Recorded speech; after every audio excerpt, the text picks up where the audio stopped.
Today I'm going to talk about Islamic law and how it affected me. Now I'm living in Norway, so you may very well ask, how on earth could Islamic law influence me? I thought I would be safe here. Well, human society is global, and what is a problem in one country is a problem in all.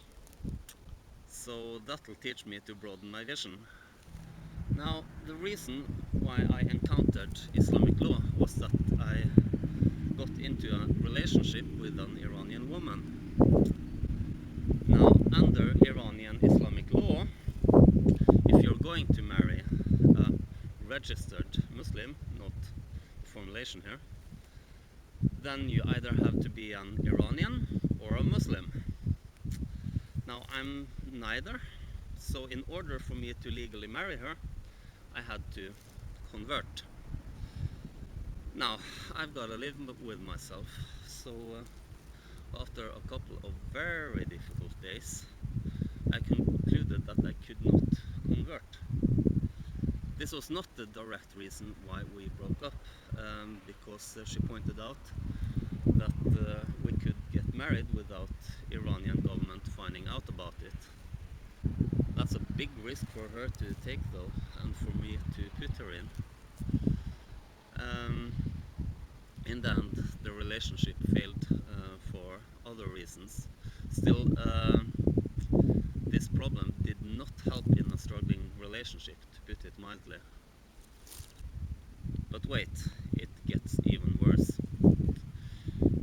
Let's suppose, and this never came up, but let's suppose that she wanted to deconvert from Islam. Well, that wasn't an option. You see, under Islamic law, apostasy, that is deconversion from Islam, is punished by death. So, in Saudi Arabia, Iran, Afghanistan, after the fall of Taliban as well as before, Sudan, Somalia, Mauritania, Qatar, there's about 200 million people who are not allowed to change their mind on pain of death. It gets even worse though. If you're a child of a Muslim, then you're automatically registered as one. So by a sheer accident of birth, you're not allowed to think about matters of life and death independently. At least not if you come to different conclusions than the mullahs. It's even worse though.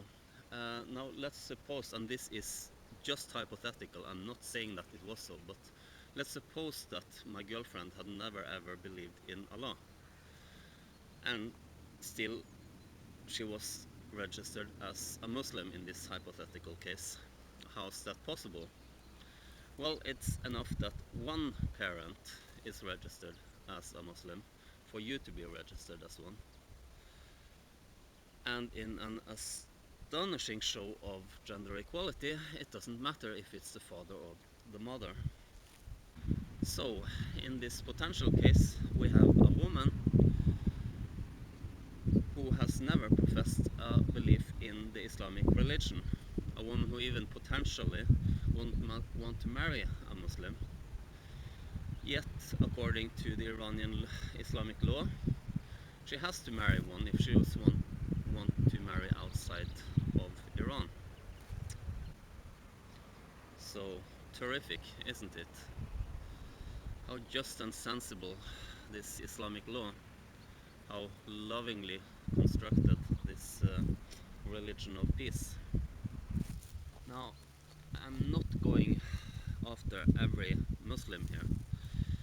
If you're a rational human being and you're not trying to force your belief on others, then you're fine by me. But when Islam goes beyond the private sphere and into the arena of politics and law, it gets real ugly real fast. As far as I know, there are no countries punishing the conversion from any other religion than Islam.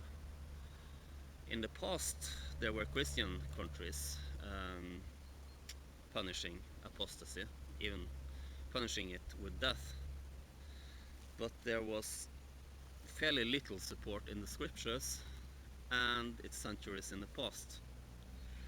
Now, the Christian apostasy laws could be said to be an emergent effect of the Christian setup, namely heaven for believers and hell for unbelievers, which you also find in Islam. Islamic tradition goes one step further though and makes this explicit. What a horrendous trampling on human rights. Now, there is a feeling of we shouldn't tell other peoples how to behave and how to organize themselves, but when they organize themselves so as to trample on the rights of others, I think it is important to speak out. Whether the skin color and the language of the victim and the perpetrator is the same is irrelevant. Still, this doesn't just make me mad, it also put me in a wry mood.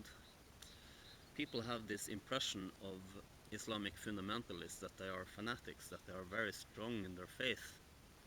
Maybe it isn't like that. Now, if you are putting slight pressure on people in order for them to convert and very strong pressure for them to stay that way, what is that saying about you? Is it a sign of confidence? Is it saying that you feel that your worldview has a lot going for it? Or is it saying that you feel insecure and slighted whenever people challenge your worldview? So here's my answer. If you're using a bag of tricks and force in order to make people agree with your worldview, then this is an admission of failure. The Islamists are weak in their faith. Now, that's fine. I mean, from my atheistic worldview, faith is not something to brag about. But in Islam, faith is considered a virtue. So, the Islamic apostasy laws forces people in certain categories to profess a belief in Islam. These categories are, for instance, people with Muslim parents or people who want to marry such people. Now, do anyone think that forcing a person to profess a belief make them actually believe? Of course not. The Islamic laws are encouraging hypocrisy. If you have strong faith, then why would it perturb you that the other people have other beliefs? It wouldn't matter. Only insincere people are instilling insincerity in others. Now, the nastiest feeling I have about this subject is this. The apostasy laws have been with the Islamic tradition from the start, from day one. They are mentioned in the Hadith concerning the earliest caliphate, and the Hadiths are the supporting text for Islam, and some Islamists even find support for it in the Quran itself. So I get the feeling that the Islamic leadership has from day one been a bag of insincere opportunists who gets into a panic once their worldview is challenged. Check out the story of Ka'b ibn Ashraf for an example of this. Still, what matters most is not how things were organized in the past, but how things are here and now.